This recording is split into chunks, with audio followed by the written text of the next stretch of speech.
Timing tells are the greatest source of exploits in online poker. If you can apply them correctly, they will make you feel like you have X-ray vision into your opponent's ranges. And if you can know what they have, you can crush them. In this video, you're going to see 3 timing tells I use to exploit my opponents, and you'll see with your own eyes how much money you can make. By the end of this video, you'll learn how to use the most profitable exploits you will ever learn in your life, and your win rate will get an immediate boost. Let's go.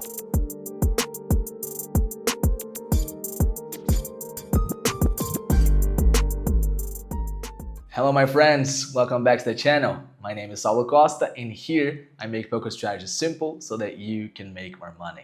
Alright guys, let's get straight into it with the first insane timing tell exploit you can pull off to make more money and to crush your opponents. And that is going to be the 4-bet all-in against tank 3-bets. To show you how to do that, I'm actually going to show you examples of me doing it, which are public, that you can find in my other videos here in my channel. Let's do this first one that I separated for you guys, and you're going to see how effective this is.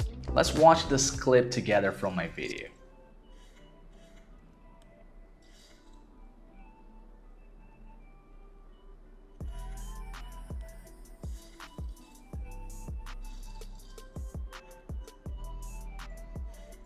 So here's a spot where my opponent takes a long time to 3-bet. That's interesting. I'm gonna check his stats real quick. He's playing 21, 18, 10% 3-bet, only 4-1 hands.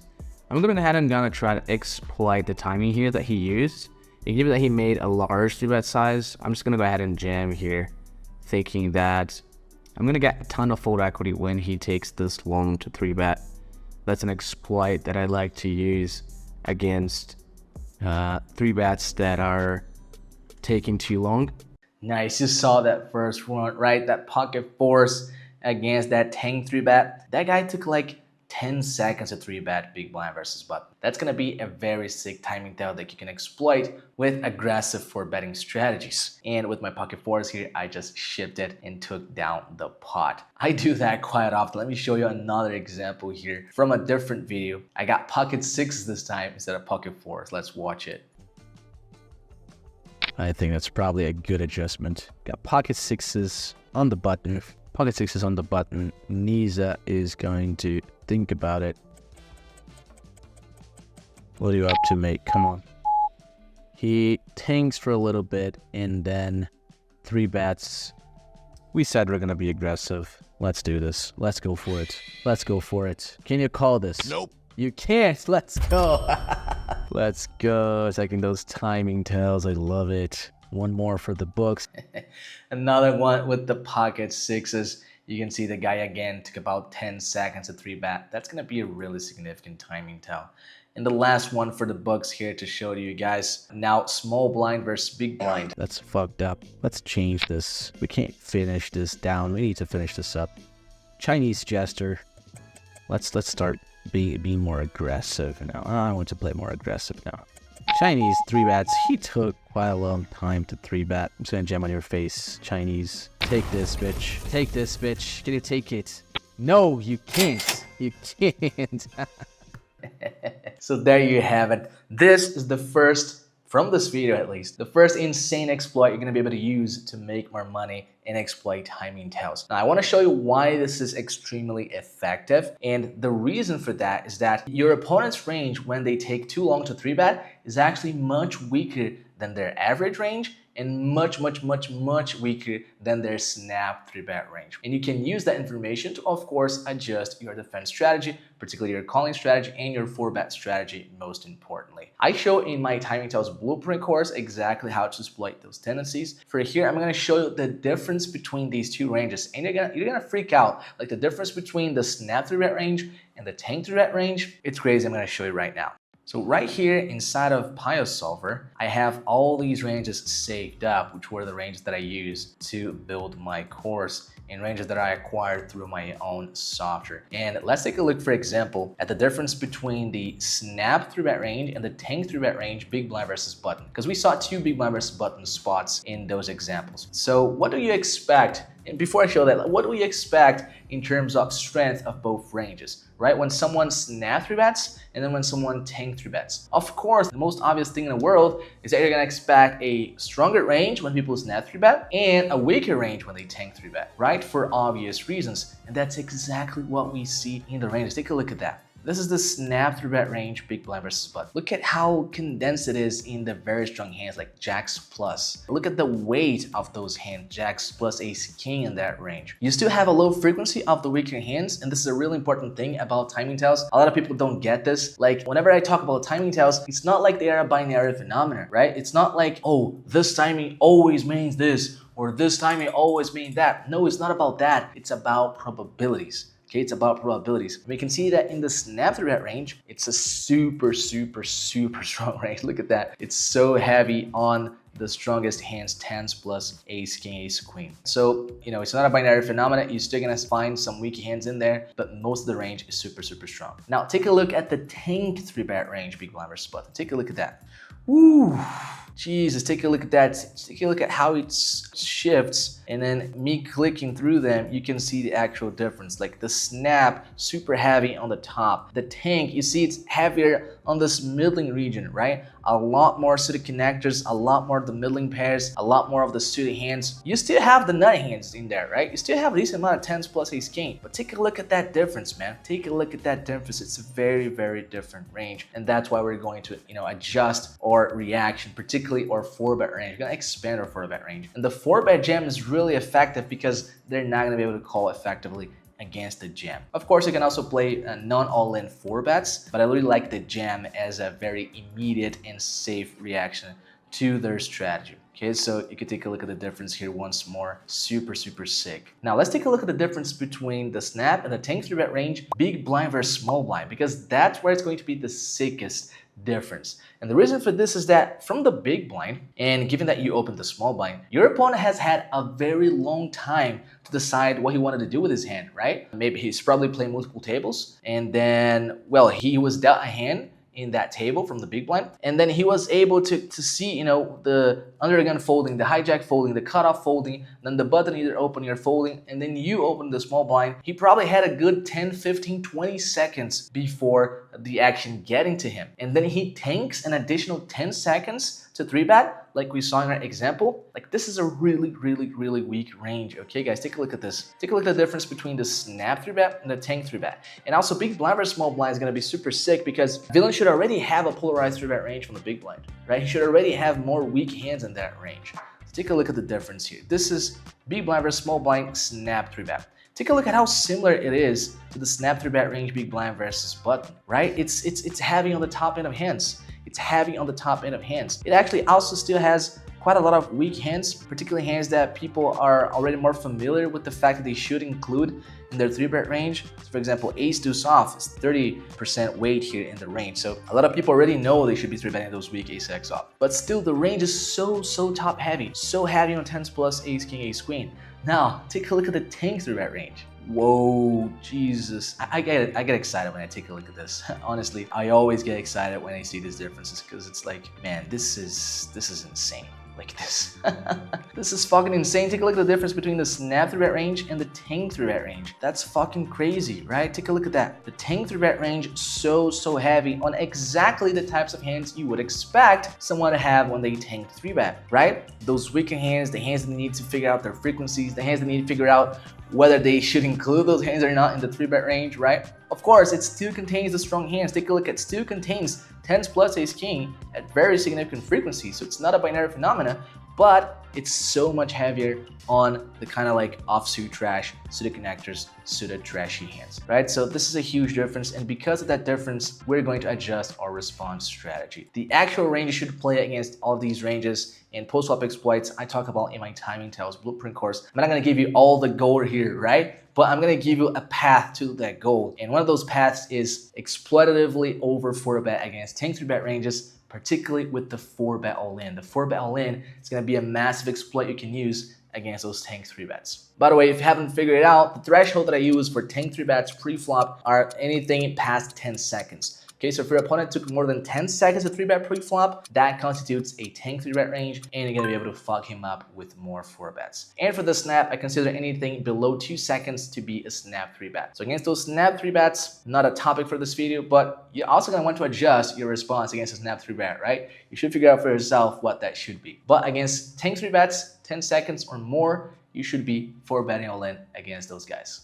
Now let's move on to the second insane timing tell exploit you can use to make more money and crush your opponents. And I'm actually gonna let you figure out for yourself by taking a look at these hand histories that I separated for you here. I got 2 examples of my own in situations that I used this exploit. Let's review this first one. So here I am playing heads up at 10-20 on GG. You actually have probably seen this hand on a previous video of mine. I'm gonna leave a card or a link somewhere here from that video as you can watch me make that play. Right, so here I am with ace-8 offsuit heads up, and I open up to 2.5 blinds. My opponent, who's a regular, makes the call. We got this jack-8 4 two-tone flop, and here I'm pretty sure that my hand is a mixed strategy. So if I'm playing against who I believe to be a strong opponent, I'm just gonna roll the RNG here and sometimes bet, sometimes check. I would likely play this board as a 2/3 or check board. Okay, so if I'm betting, I'm gonna bet 2/3 pot, and then I'm gonna have a checking range as well. At the time of this hand, I decided to go ahead with the check.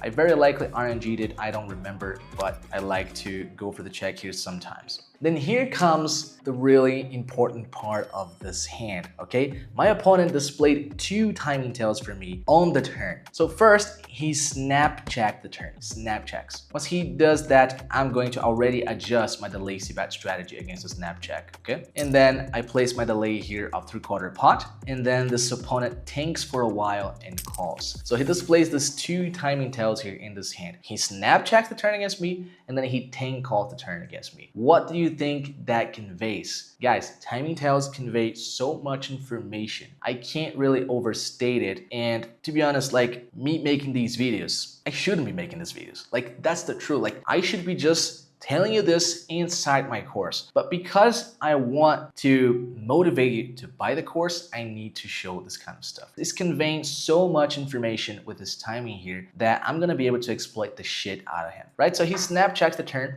and then he tank and calls the turn. What do you think that conveys? I'm gonna tell you exactly what it conveys. But first, I'm gonna show you the hand. So I bet to a 3/4 pot on the turn, he calls, and then we get this 9 of hearts in the river. An interesting card here, the 9 of hearts. I now have 3rd pair instead of 2nd pair. But I still go ahead and I go for the 3/4 pot value bet here against his range. And that already tells you a little bit what I believe that he's conveying with his timing tails, okay? How I think his range changes when he displays the snap check into the tank call. So I go for the reopen with the 3/4 size, and then he goes for the check raise. He goes for a small check raise here, kind of a nonsense sizing to be honest here, because he shouldn't really like check raise a jack here of some sort. His sizing is already pretty weird. And then we have the timing tails, because the timing tails have already distorted his range in a very significant way. So I make this thin value bet here on the river, and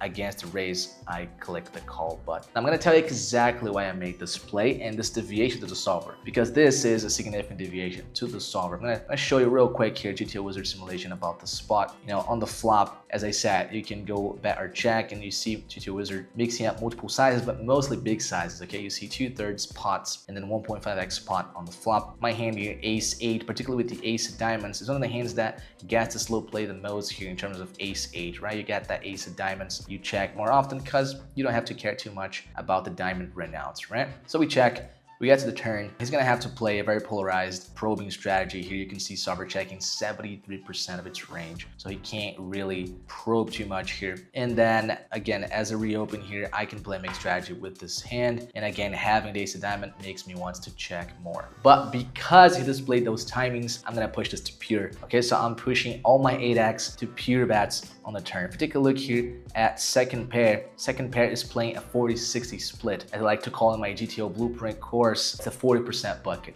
right? When trying to play mixed strategies or pseudo-balanced strategies, I like to put my mixed strategies in buckets, and here you would put it the second pair in the 40% bucket. But because of this timing tail, I'm pushing my second pairs into the pure strategy bucket. All right, so I go for that, the lazy bet. He makes the call after tanking for a little bit. And then on the river, if you take a look at solver, I shouldn't be value betting this hand, right? Let's put full weight here for you guys to see. All of my ace-8 combos are a check. In fact, pretty much all of the 8x combos are now a pure check on this river, and I should be value betting 9x plus, right? Which makes sense. However, because of this timings, I am going to value bet this. And I am going to value bet this because with his timing, he made his range significantly weaker. With his snap check, he made his range, which could be anything, you know, if it was balanced. It could be anything from complete trash to the nuts. Once he snap checks, he does this with his range. He does this. He flattens his range to a region of middling strength hands. Can also have decent amount of air in that range, but depending on the circumstance, but he flattens that range a little bit when he does that. And when he tank calls the turn, he further flattens that range to the portion of bluff catchers that are available. So when he does that, I'm pretty sure that the bulk of his range, of course, it's not 100%, so pay attention to what I'm saying here. But once he displays the snap check and the tank call, the bulk of his range here is 6x and some 4x combinations, with an addition of some weak draw type hands. Okay, so some weak ace-x, some weak kind of draw type hands are also going to belong to this range. So it's basically going to be tough decisions, hands that he's not necessarily sure he should continue or not. Okay, so he makes his range either those bluff catchers or some kind of hand he's not sure he should continue still. Okay, so by the time I get to the river, against that range, I am super strong. I am super strong against a range that snap checks the turn and tank calls against the bet. I have a really, really strong hand. So I'm gonna reopen for thin value. And once he check raises, especially for that small size, I have no option but to call because his range is very heavy on those bluff catchers. He's gonna be over bluffing here. The thing is, once he displays snap check into tank call on the turn, he's gonna be massive over bluffing this river check raise. And that's exactly what he shows up with. He shows up with the a6 for the bluff on the river. So that's the first example of this type of exploit. Let me show you the second example, which I played in one of my streams in the last year. Let me show you that. It's pocket king's hand here. I'm playing a 100 zoom on stars. I open 2.5x from the cutoff. I get this 3-bet from a regular here to 11 blinds. And of course, I'm gonna pop it here. I'm gonna 4-bet pocket kings, right? He makes the call. Flop comes queen 10-4, 2 diamonds. And here's where the hand starts to get interesting. He's gonna display very similar timings to our villain from the hand before. I go ahead with the c-bet here for about quarter pot on this board. And my opponent very quickly calls. He very quickly calls against a flop c-bet. That's the first very important data point about this hand, the first very important timing tell that he displayed here. So he very quickly called the flop bet. And then I got this 3 of hearts on the turn. If you watch that stream, I'm gonna leave the link for that stream here somewhere in this video. And if you watch the stream, you're gonna see that I realized that in theory, I should play a lot of shoves in this spot, right, with my range. Look at the SPR. I have less than pot behind. The board is double flush draw with lots of draws. So I knew for a fact that GTO would be playing, if not shove as the only size, it should definitely have lots of shoves, especially with a hand like pocket kings, right? So I knew right off the bat that probably the preferred play with my hand would be to shove. But because of his timing tell, I was already capable of reducing his range to a certain class of hands against which I don't really have to shove. Shove is probably not the best strategic option against the range that snap calls the flop. So I went for an exploit already on the turn where I made a somewhat of a 40-ish%, maybe lower than that, bet size on the turn. Okay, and now comes the second super important part of his hand. He tank calls the turn. He actually tanked for like, I think 30 seconds or something. So he snap calls the flop and then he tank calls the turn. What do you guys think that conveys? So he tank call the turn here, and here is where it comes the interesting part of this hand. The river comes the queen of diamonds. And now, you know, top pairs have made trips, flush draws have made a flush. And I think for a lot of people, this would be a snap check back once villain checks here, right? You know, you got pocket kings, no diamond. The top pair paired the board, so now top pair is trips. You're losing to that. You're losing to all the flushes. Like for a lot of people, this would be a snap check back, right? What we're getting value from here. But because of his combination of timing tells, I was able to make this thin value back here. Because what I figured out here, I figured out that the combination of snap calling the flop and then tank calling the turn reduces dramatically his amount of flushes and his amount of queen X's. This combination, snap call the flop into tank call the turn, is not going to be played very often with flush draws, which on this board are basically combo draws. Every single flush draw on a board like this In these positions, it's gonna be a combo draw. It's gonna be ace king of diamonds, ace jack of diamonds, king jack of diamonds, 9 of diamonds. You know, all of those are combo draws. So when he plays snap call on the flop and then tank call on the turn, I remove a lot of his flushes and I remove a lot of his queen X's. That leaves his range with the very flattened range of bluff catchers, 10x and pocket jacks. His range by the river here is very heavy on 10x pocket jacks. Not saying it's the only hands you get the river here, because again, it's not a binary phenomenon. He is sometimes going to get hit with maybe some occasional flush and occasional some queen X. It's not a binary phenomenon, but the bulk of his range is going to be 10x and pocket jacks. So I make the value bet here. He makes the call and he shows up exactly with pocket jacks. So the second insane exploit here you can take against your opponents is if you pay attention to their timings, you're gonna be able to spot lots of situations where they made their ranges very, very bluff catcher heavy. It's gonna be a range that doesn't have nuts and also doesn't have much air. Therefore, you're gonna want to thin value bet against those fucking ranges. You're gonna want to play your second pairs as if it was like the nuts, almost the nuts, because their range is so heavy on those weak bluff catchers. Okay, so this is the second insane timing tell you can exploit against your opponents. And believe me, people are conveying this type of information to you so often. It's just that right now, that information, you're not really absorbing it. You're letting it pass. You're not paying attention. You don't realize how much information people are giving to you with their timings. There are lots of spots where people are gonna play in a such way with certain timings that are going to tell you, they're gonna literally tell you, I have a middling strength hand. That's it. The way people play in a lot of spots, they are screaming to you, I have a middling strength hand. And what do you do against a range that only has middling strength hands? At first, initially, you're gonna want to thin value bet against that range. It is also possible to play a very aggressive over-bluffing strategy against those types of ranges, but that's more advanced, okay? That's a little bit more dangerous, I would say. Because if the guy decides that you're over-bluffing, you could be fucked even though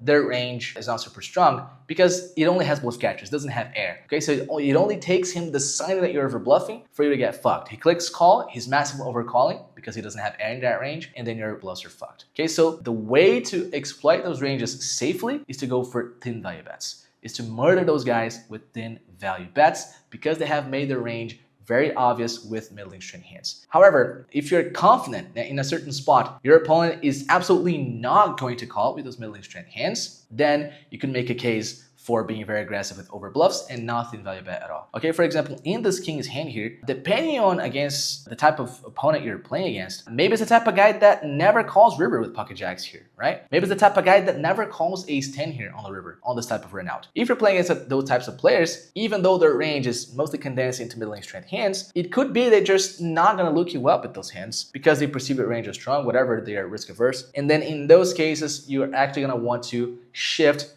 towards a over bluffing strategy with no thin value bets. But again, this is very dangerous. It's very volatile because if your assumption is wrong, you're fucked. However, if you play focused on thin value betting against your ranges, there's no way you can go too wrong about that because you are gonna make money off of those guys. Okay, so go for thin value bets when opponents convey information about the range, basically screaming to you that they have a middling strength hand. If they have a middling strength hand, what do? You go for thin value bets. Now, let's move on to the third and final insane exploit you can use to make more money against your opponents and crush them. And again, I'm gonna show you an example here of a hand that I played live on stream that is going to demonstrate this concept, this timing tell exploit for you guys. Let's watch it together here. We turn a straight on a 3-bet pot here. Check called half pot on the flop. He's tanking because he's like, can I value bet this turn? Can I not? When he tank checks, I'm gonna go for the check raise. Let's see if I'm right. Reopen your ace jack. I think I'm right. And I'm gonna jam. He's gonna be like, ah, this motherfucker has 9-10. He's gonna call me.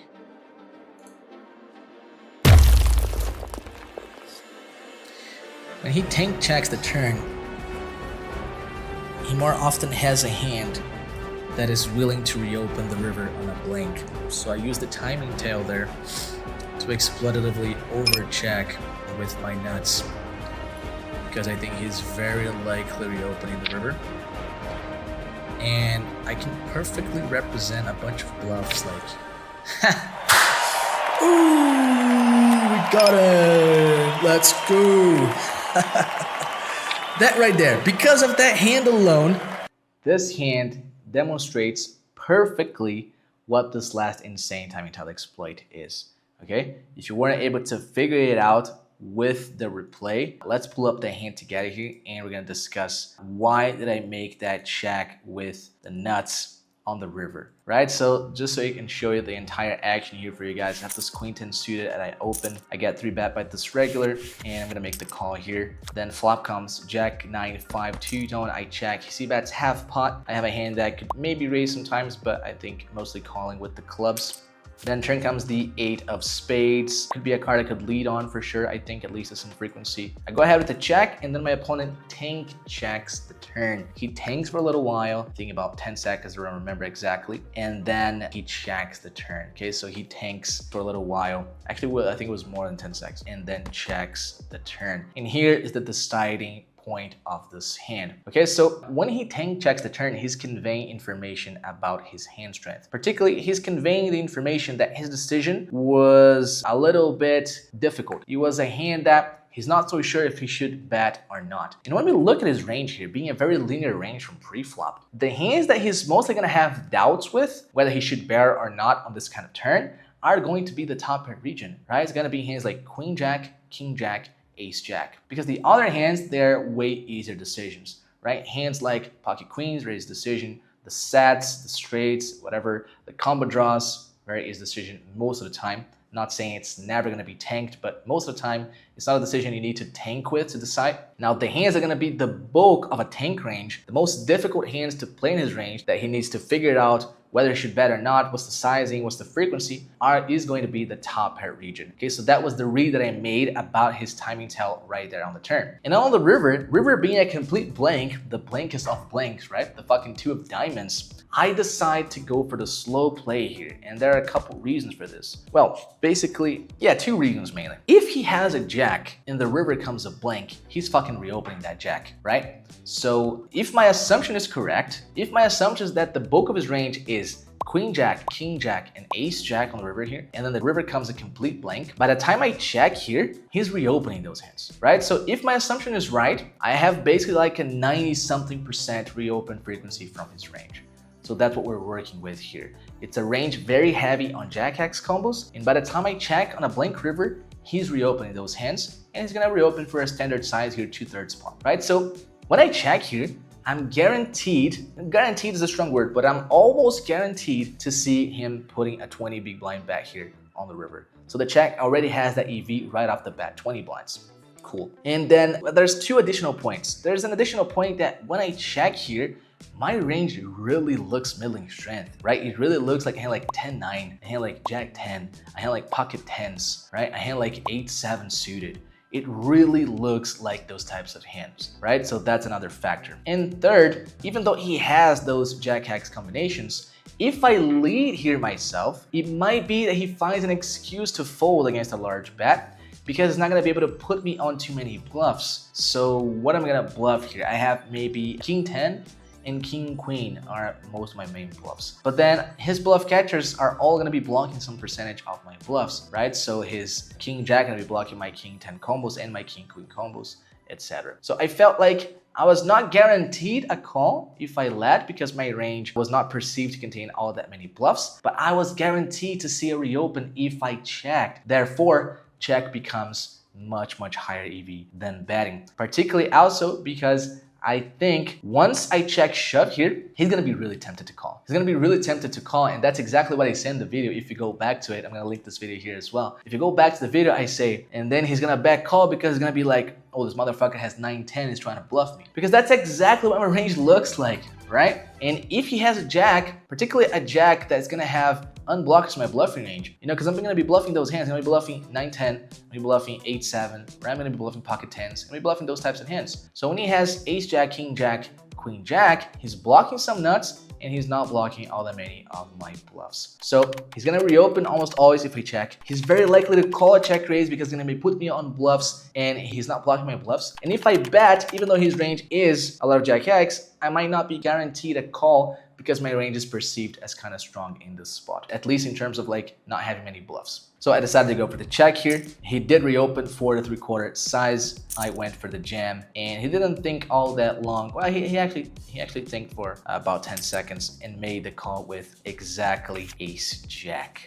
Now, before I explain even further here from this exactly like to name to you what's this exploit here, I'm going to show you a second example which follows similar ideas here, but my opponent's range construction is a bit different. Okay, so I got ace queen suited here on the button, and I open 2.5 blinds. This regular here calls the big blind, and we get this queen queen 5 flop. This queen queen 5 flop, I go ahead with the small c-bet, and then my opponent here decides to go for a small check raise. This is an important part of the hand already. The small check raise size is very characteristic, and you're gonna be able to make some inference or some assumptions about his range. So he goes for the small check raise size, which is very interesting. I go with the call, and then turn is the king of hearts. Very interesting card, and surely a better card for me than it is for him. Now on this card, he goes for a snap check. He snap checks on the king. Okay, that conveys a lot of information about his range construction. Okay, because he has a lot of hands that need to think about what they're going to do on the king, right? If he has a draw, what does he do on the king? Does he go for the check raise again? Does he bet? If he bets, how big he bets on a card that's better for me, right? So a draw is very unlikely to be played super fast here. Also, a queen is going to be tempted to consider, okay, this is a good card for him. Maybe should I go with a check to go with the check raise? No, but maybe it hits his bluff catch, so I want to get value from the king. If I bet, how much do I bet, right? So draws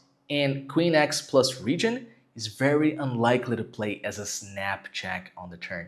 Again, it's not a binary phenomena. He is going to have some draws and some queen x as a snap check, but in terms of probabilities, it's more likely that he's going to have other types of hands as a snap check than it is that he's going to have some sort of draw or some sort of strong hand. And why do I say that? Because my hand here, once I face this check, I need to try and get value, right? I have the nuts, or almost the effective nuts here. I need to figure out how to extract the most value out of my hand. Now, if it is a range that can contain king x combos, weaker queen x combos, some draws that I can get called by, this hand is gonna be a bet. In fact, if you check GTO Wizard, this hand is a pure bet here on the turn. I'm gonna ask my editor to put a print here of a strategy of ace queen. Take a look there, ace queen is a pure bet on the turn. However, he, first of all, went for the tiny check raise on the flop, which is very characteristic, and he went for the snap check on the turn. What do I felt about his range construction with these two pieces of evidence? His range here is basically very weak bluff catchers, like 5x and low pockets. The solver does use as a check raise in those spots. 5x, pocket 6s, pocket 7s type hands, and then complete garbage hands, air hands. It's a good card for me if he doesn't have any draw, anything whatsoever. If it's like a hand like 6-7 off with one spade or 6-7 of clubs,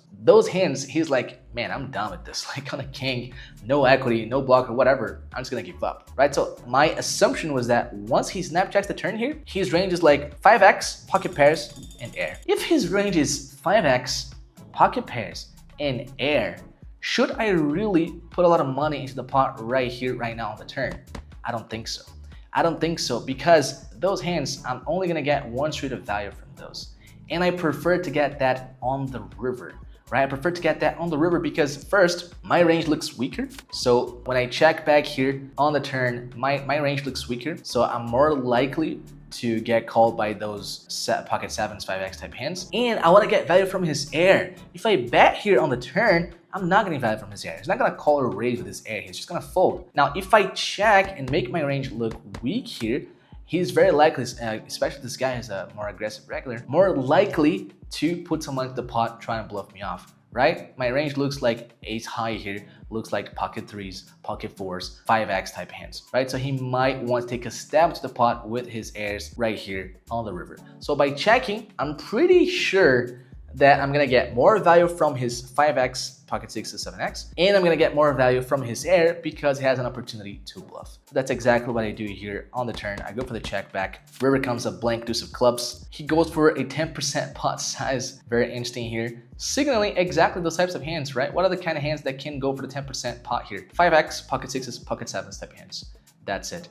that's the hand, the ranges that they're gonna do this with. Maybe pocket fours, pocket threes. Of course, I'm gonna go for the raise here, and I go for a very large raise here with my ace queen. I want to get that sweet value now, especially where my range looks weak, right? I check back the king, and then now all of a sudden, I wanna raise for the pot size here. Like, what am I doing? I look suspicious, right? And I guess that's what triggered him here, because he went for the all-in, and of course I snapped him off, and he showed up with 6-5. He showed up with exactly the type of hand I was expecting, and he couldn't control himself. He turned it into a bluff once I raised, figuring that my range was a little bit weaker than normal. So here you can see the third final sick timing tell you can take from this video. The exploit here is that sometimes, depending on your opponent's timings, you should be slow playing your nuts.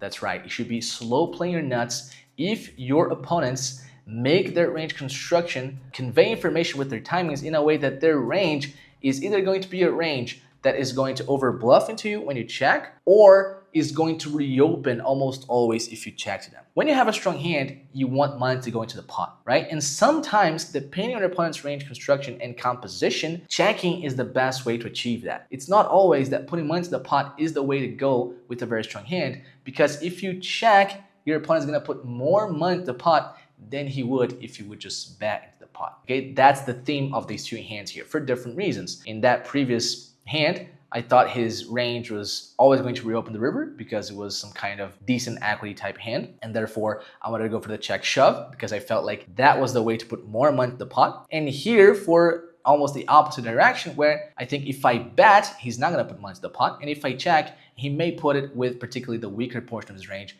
his bluffs, and my range looks less credible. He may find more calls with the weaker portion of his bluff catchers. Okay, so there are quite a lot of times where your opponents play in a way that they're conveying information about their range in a way that you putting money into the pot with your nuts is not the way to maximize EV. You should actually play passively and let them do the pot building for you. If you enjoyed this video, then there are two things you must do right now.